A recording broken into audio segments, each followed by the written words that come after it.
to the Female Finance Collective, where we encourage women to have open and empowering conversations about all things money. I'm Mary Lee, and I'm joined by my finance friends, Sybil and Jen.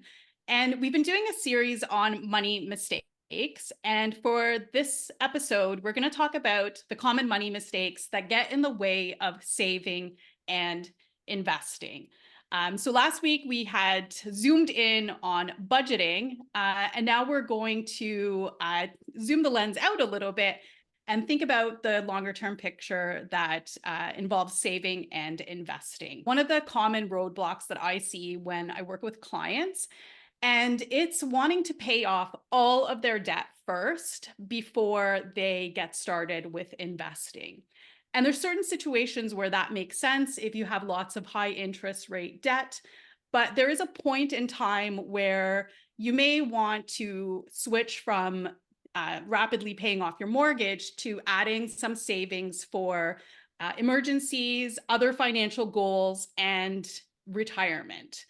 Because taking care of your future and your future retirement is easier when you create a long runway. So the earlier that you start, the easier it is to put money away for retirement, as we see on a lot of those compound interest calculators. Sybil, did you have any thoughts around that topic on looking at like being debt averse and paying off debt first before saving and investing? Yeah, I completely agree, Marilee. You just want to get rid of that debt once you make that decision to do that and focus on your finances. And things do happen. And if you haven't taken the time to make sure you're also contributing to your emergency fund, or just putting a little bit also into your investment accounts that will grow by compound interest, it's a really good idea to pause and reflect on that. Of course, we want to pay our highest debt off first, right? Oftentimes that's credit card debt. But really kind of zooming out, like we said, and looking at that big picture is a really great strategy. I totally agree with you, Marilee, that's a great thing to like pause and reflect on if you are kind of in that, I gotta just pay off debt, I gotta pay off debt, to think about some of the other aspects of that as well. What about you, Jen? So 100% that's what I did. So when I had my credit card debt, I was like, I have to pay this down because I was having panic attacks about it. And so I was putting tiny percentages into my 401k. I was putting money away, but it was so small because I kept thinking like I had to get that credit card debt paid off. And I think I've shared this with you all before, but I was so nervous and embarrassed that I did not talk to anybody about what I was doing, or I didn't ask any questions because I knew people were just gonna like laugh at me, or I was just so embarrassed. So I didn't know what was the right thing to do. Should I like reduce the amount I was paying on my credit card so that I could put money away in like an emergency fund? Should I up the 401k contribution? Like I didn't know what to do or what was the right thing. So I think this is a really good conversation to have, because whether you're somebody with a whole bunch of income that isn't really sure where to direct it, or somebody who has a really tight income and then like specifically for me, like credit card debt that you want to get paid off, it's really hard to know like what is the right thing to do. And so that was for sure a challenge for me. I find that too. I find that people have so many decisions in front of them when it comes to their finances. So their brains are, kind of going through the analysis. Should I pay off my debt? Should I save? Should I invest? Where do I start? And often what ends up happening is they just don't get started because it becomes all too overwhelming.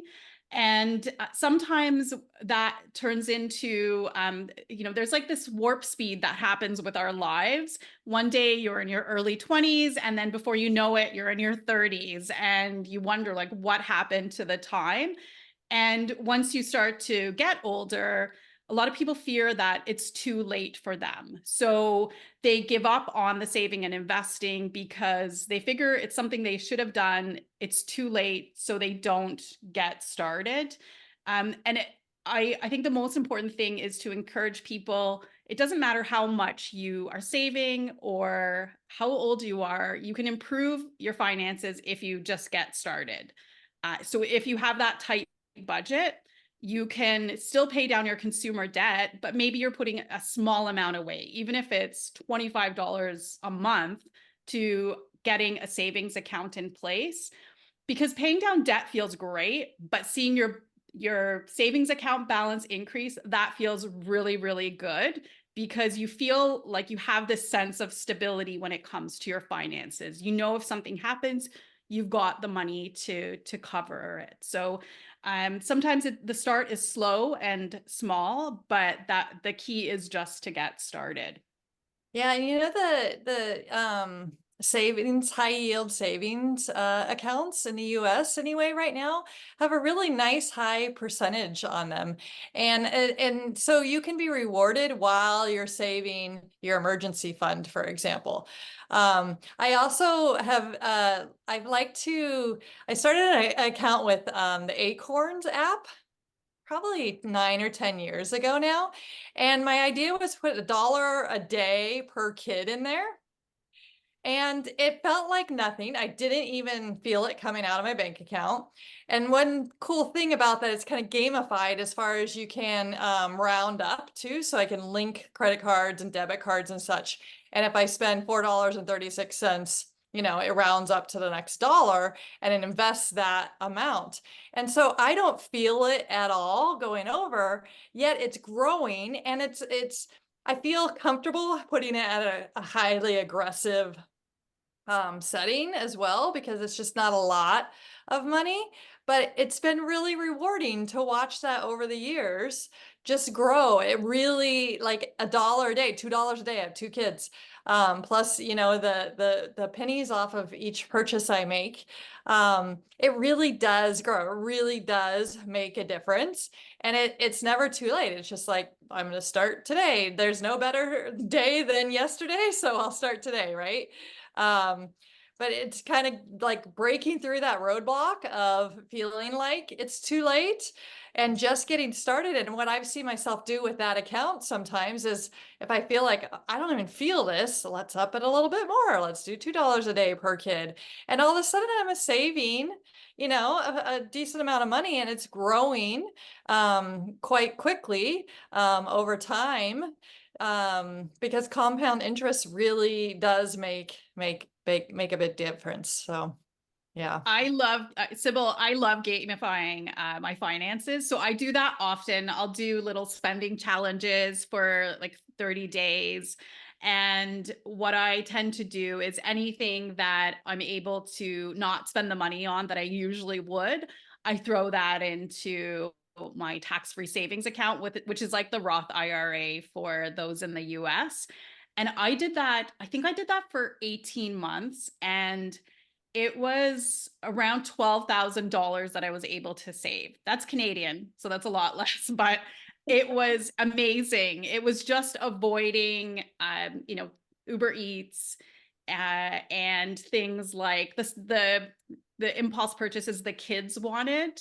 That was back when they were buying, they were really into toys and Lego is expensive. So a good chunk of that would have been just deferring Lego purchases. So gamifying is a super cool way to get started, and it helps to, kind of build that momentum inside you to make progress. That gives me the idea too. I didn't even think about it as gamifying, but right now my daughter's a senior in high school. She's off to university next year, and that's going to be super expensive.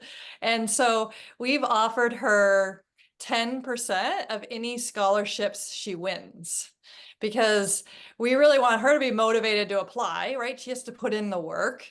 And it's like gamified it for her, and it's hard to get going. And but once she's already won her first one, and now she's motivated because Right. she realizes she has a reason, and she knows it's totally helping us. But she's a teenager, and so I love that. I love that thinking, Marilee, of like, what else can you gamify? Like that saving that I didn't spend it, so instead I'm going to invest it. She's helping us make money to pay for her college education, making it not money, not a negative thing, but instead like a fun and positive thing. I don't need that Starbucks. I could put it in my investment account. I love that idea. That's awesome. Jen, did you have any thoughts around of gamifying or getting started? I I guess we do kind of do this a little bit on, so maybe if people are kind of going back to the getting started piece, like one suggestion, I like what everybody is saying. So if we can maybe like pull a couple of those really little things out for the people who are nervous to even start at all. But thinking about that idea of like $1 a day or passing up one purchase and then putting that money aside. So if somebody is really focused on their credit card debt, but they really want to start saving, that would be a great way to do it. Skip one purchase a week and put that money into a savings account, or get an app where you can like transfer, like Sybil was sharing, like that roundup where you say, okay, I'm going to put $1 a day and then I'm going to add all my roundup. And then that is just a way that you can get started without feeling like it's this huge financial commitment. Because I know that's what held me back a lot, was the combination of knowing I had to get that credit card debt paid down because it was high interest credit cards, right? And the second piece was just not knowing how much to put away. Like I didn't know where to start. So I think just having something small and simple, and if you're a game kind of person that can kind of get into that challenge, that's a perfect way to do it. If you're super concrete black and white, then that like $1 a day or $2 a day or whatever, skipping one purchase a week, that's an easy way to commit that money and kind of get over that roadblock of just not knowing where to start. Yeah. And one of the mindset shifts I like to tell people as well is that paying down your debt, like if you have consumer debt and it's high interest, it is in your best interest to get that paid down. And that is a form of savings because you are saving yourself from future interest. So just thinking about it from that perspective, like you are winning, you are saving, you are improving your financial future. So even though you don't have an investment account, it's still benefiting you, and you're attacking the something that is very costly to your monthly budget or spending plan, which is paying interest. Mhm. So then the next thing I wanted to mention is a lot of people get worried about starting to save for retirement. And saving for retirement is one of the hardest things because we don't know what our future will be like. And one of the hacks that I try to do is I try to think of my future self. Like I really try to project myself forwards, with lots of wrinkles, gray hair, and I want to take care of that person. And I don't know, something about that helps to keep me motivated because, as much as it is fun to have, joy in the present, you want to make sure that you're taking care of yourself in the future as well. And at this point in my life, I have retirement savings as a non-negotiable. It wasn't always that way. I had times in my life where I just made enough or didn't even make enough to meet my, basic costs of life. But now I have retirement savings as one of my categories within my budget. I automate those savings and I make sure that the money is invested because often we do that action of saving, but the money doesn't always get invested and it sits in a cash or savings type of account. So I have this whole rhythm to my finances, and it doesn't involve my decisions at all because it's all automated and done kind of on autopilot. So what are your guys' plans for retirement savings? How do you handle that? same as you with getting it automated, because I think the number one thing is if that money goes out of your paycheck or out of your account into a savings for retirement automatically, you don't have to physically do it, then you start to kind of forget about that money. And you don't think about like, oh, maybe if I change that, or maybe I don't send that $500 this month or whatever it is. You just have it set up automatic. That makes a huge difference, I think. And so I think that's number one for us. That's how we have everything goes automatic. Some from our account and some like into the 401k, like retirement plan through my husband's company. And then we just had this big budget meeting this weekend because we were like, we are not off track, but we just hadn't paid enough attention lately. And we were like, we got to like sit back down, look at this. We keep ours on a spreadsheet. And so we were like, we got to relook at this. We looked back a couple months in our spending to see like how much we'd been spending. And we like reconfigured things like how much we were spending in different categories. And we allocated a little bit more to our retirement savings at that point. And we actually had a similar conversation. I was like, how old do we want to still be working? Like, how do we want to still be able to travel by the time we retire? Like, do we want to retire at 62 or do we really want to work till we're 67? Like we were having those really concrete number type conversations because I think that makes a huge difference and sometimes when you're younger, it's hard to like imagine yourself, that far along, but we really were like looking at each other like, how many more years do we want to work? How many more years, like, you know what I mean? Just kind of doing that math, and it makes a difference. It makes it easier to save. It made it easier to adjust our budget. And it made it easier for us to prioritize, like how we spend our money now versus, how we want to spend it when we're retired. Well, that's the thing. When you have a clearer picture, it's easier to divert your today money to future you because the picture is just that much clearer and brighter. And yeah, I love that. And for me, I realize like though, as I get older, I feel like I'm more tired. Like I just don't have quite as much energy, and I don't think I want to be working in my later 60s. I want to be able to enjoy travel and enjoy hobbies and things that are harder to fit in when you have younger kids.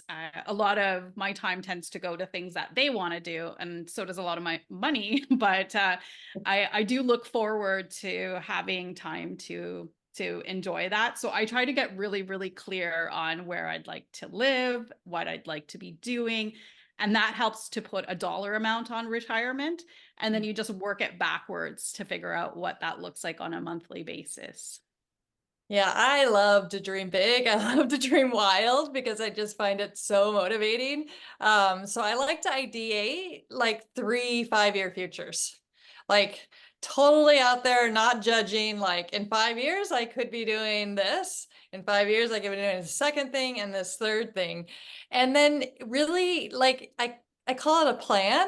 It's actually based on the Odyssey plan from the Design Thinking School. It's Stanford University. There's a whole course that you can take where you design your life. And you can just go onto YouTube and put in Odyssey plan. But it's not really a plan. It's more of that big dream. And then it's like motivating to do the math, to work backwards, to figure out how I would actually get there. Like if I really want to retire early is on my list now. Retiring my husband is on my list. But none of those things would be on my list if I hadn't started dreaming and making things happen, right? If you can't see it, you're not going to get there. It's the same like with everything, right? If you can't even imagine it, you're not going to get there, but you're just going to keep going where you're going. But if you can imagine this like ideal state in 5 or 10 years, and then you pay attention to it and figure out like what next steps do I want to take to get there, you can make so much happen because for me it's just like super motivating that I'll up that one little account. I'll make sure that I learn something new. So just recently repatriating back to the United States from abroad, my husband is back in the public schools here in the US, and we were like, I got to do some research. We haven't been in this system for a long time, and to realize that investing in the 401k through his school district not only, has tax advantages, it's taken out of his salary and directly straight in. So it has, that automaticity you guys are talking about. I think that's huge. But it also has tax advantages because now his salary is taxed less because we took that money out before his salary is taxed, for example. And so just little like continuing your financial literacy journey along with a big, wild, out there, some people call them like stupid dreams. It's just like so big and wild. And it doesn't even matter if that's exactly where you want to go or end up going, I should say. But it sure motivates me and excites me to get going somewhere, you know? And just that attention and that mindset is such a huge part of building that future and empathizing with your future self. It's like, yeah, what age do I want to work until? Right now, like an encore career of like finding your meaning making career and partial retirement is like, okay, this is what I want to do. I want to like find how I can influence the world in a wonderful, amazing way, and it's like partial retirement. I can live where I want. And that's super motivating for me. And I don't know exactly what it's going to look like, but it sure helps me put in extra, invest extra if I have some extra things like that. Because I think a common thing too is once you start doing it and you're motivated, we still have this fear of needing cash, of that emergency. Is my emergency fund enough, right? And so I probably still hold on to a little bit too much cash because of that, so it's okay. And I'm constantly kind of going back and forth. For example, like our mortgage, we refied our mortgage at a good time a couple of years ago before it went up. But at that time we were paying like every 2 weeks, because if you pay every 2 weeks versus monthly, if your mortgage payment lets you do that, it saves you a bunch of money in interest. But then I realized I can make a lot more than 2.89% in the stock market. I can make 8% to 10% in the stock market. I shouldn't be paying any extra. It's not that much, but I shouldn't be paying any extra on that super low debt. But I have to like catch myself and as things change, like reframe and feel okay about that. Like for a while we paid it down a lot, and that's good. I don't regret that, but we've changed it. Like we don't need to be paying that down. That's now the interest rates are so much higher. That's like next to nothing, 2.8%, right?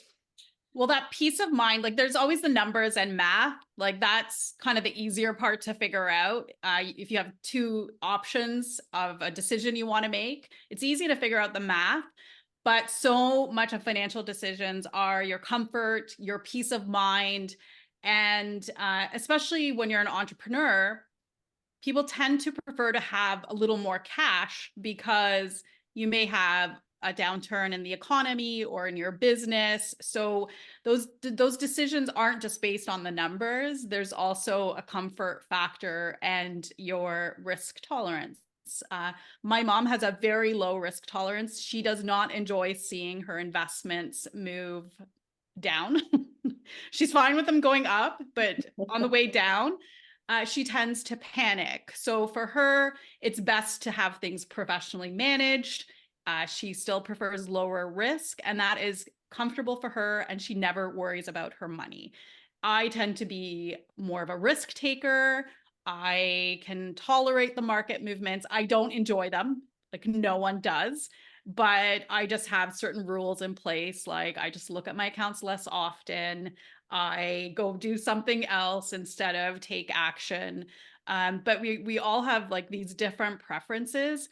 And it's interesting. I worked in the financial industry for a long time. And I always thought that when we did planning, people would retire when their pension or their retirement savings was at a certain level. And it was always, you chose around 65 years old, and then you worked backwards from there. And it wasn't until I'd say 2016, I found out about the financial independence, retire early movement. And that just, kind of put my brain upside down in terms of that thinking that if you save more in your current life, then you can stop working sooner. So definitely I do a hint of that when it comes to my purchase and financial decisions. And it's been really helpful for just boosting savings, making sure that I'm intentional about purchases so I'm not taking on higher rate debt. I still have lots of debt. I have mortgage debt, but I don't have any consumer credit card debt. I just want to throw something in. This is slightly off topic, but I think it might help some people who are listening. If we are talking about things that are making you feel overwhelmed and you're feeling like your shoulders get tense because you're like, I don't know what they're talking about. I don't know what it means to pay on your mortgage 2 times a month. I don't know what a 401k is. I don't, whatever it is, like that is okay. And that is why we're having these conversations. There was a lot of years of my life when I would have been listening to this and felt like complete outsider. I would have been like, I have no idea what anyone's talking about.